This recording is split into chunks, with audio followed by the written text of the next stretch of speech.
आज उपकार करना है, अब रुके दे हुए आज्ञा में चलना है।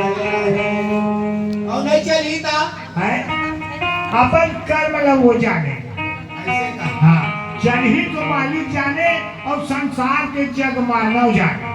नहीं संत जी, हमला सतलोक के हम निवासी हैं। जैसे सतगुरु जी आत्मा हमार भेजे है, हाँ। ये पार्थिव शरीर तो मिट्टी के मिट्टी ही रह गई, हाँ, लेकिन ये आत्मा सतलोक जाही।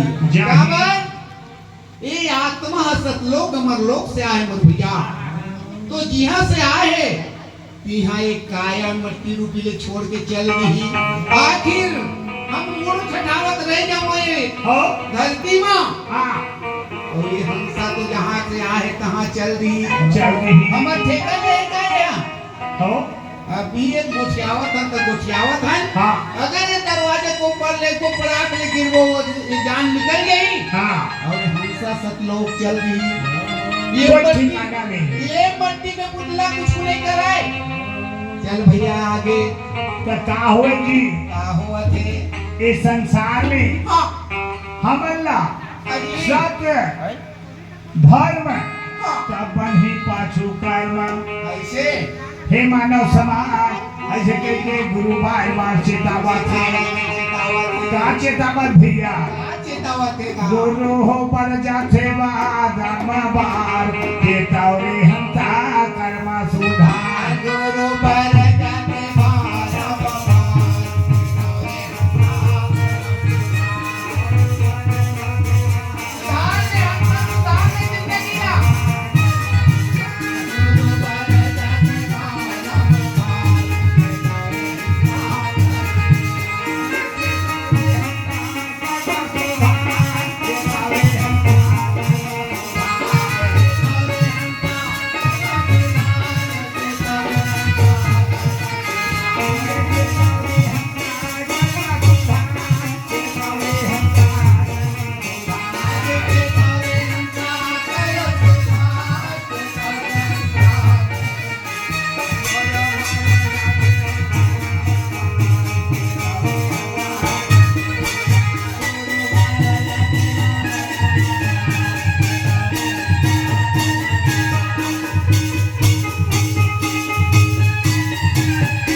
माटी के ये चोला ला माटी के काया धंधा रे माटी के चोला ला ये माटी के चोला ला माटी के काया धंधा माटी के चोला ला माटी के चोला ला ये माटी के काया धंधा रे माटी के चोला ला ये है माटी के चोला ला ये माटी के चोला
भैया तो काय कहा थे संत जी बड़े बड़े महाविद्वान मन कहा थे महापुरुष मन कहा थे गुरु संत जन मन कहा थे और माता पिता मन थलो कहा थे बेटा धीरज से चल संतोष से चल गुरु के बताए हुए मार्ग में चल धीरे धीरे माता पिता के वचन में चल माता पिता के